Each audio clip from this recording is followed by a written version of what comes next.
Motivational Mondays. How's everyone going? How's your day going? I'm Coach Katie with R3 Revitalize. I got a little eye thing going on, so I'm hiding behind the glasses today. That's how I'm going to show up. How are you showing up today on this wonderful Monday?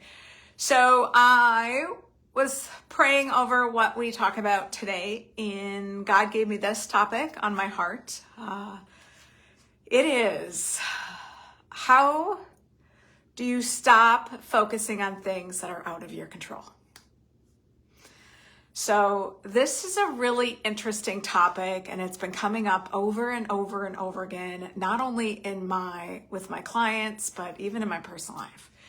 So I want to address this. This is something that I wanted to talk a little bit about because the secular world is a mess.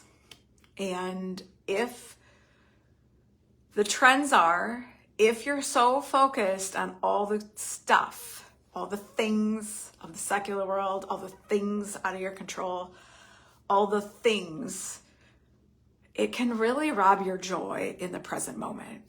And I see this with several clients that I work with. I'm even seeing it with my own circle of influence.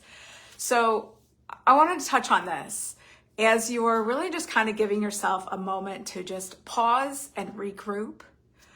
Anxiety, worry, fear, all of the things can really rob you in the present moment of the joy and the peace and the happiness that you can achieve by stop focusing on the things that you can't control.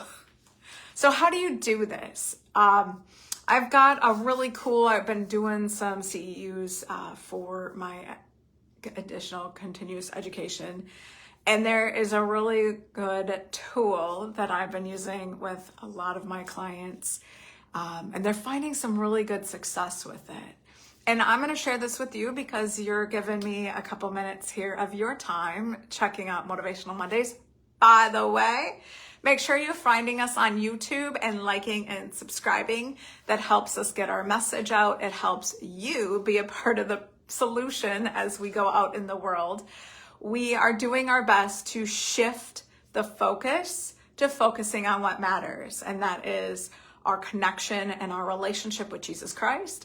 It is our foundation and biblical principles, and it is a way of really capturing that joy in the present moment.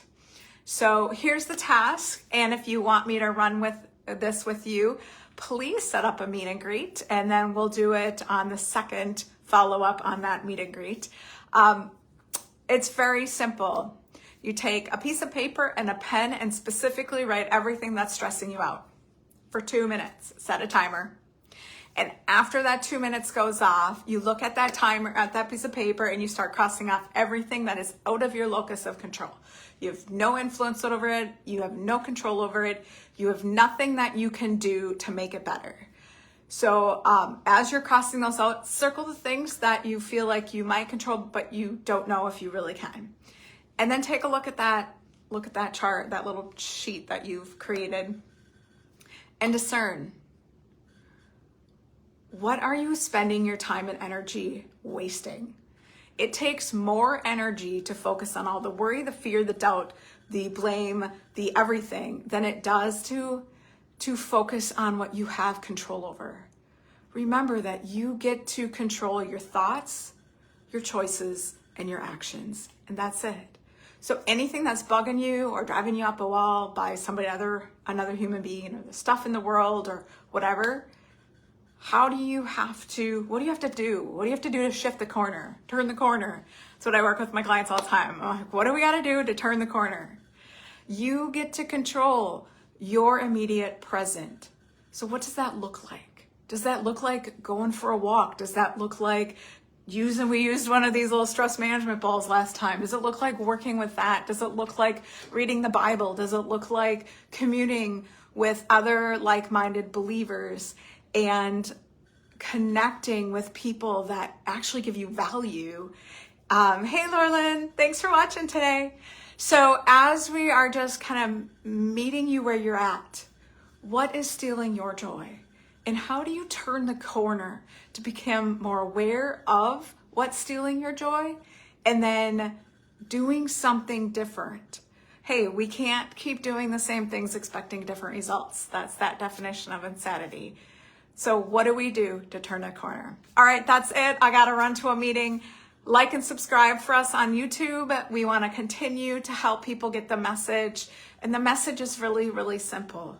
We are here to plant 1 billion seeds of faith, hope, and well-being and help you feel more comfortable and confident sharing your Jesus story. Tell one person today how you met Jesus. If you've never met Jesus, you don't know Jesus, or you might want to be curious about Jesus, hey, jump to our website at R3Revitalize.com, schedule a meet and greet with me, and we'll have a conversation.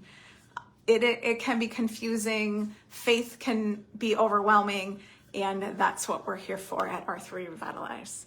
All right, Laura Lynn, have a great day. I gotta go. Thank you for watching. Bye for now.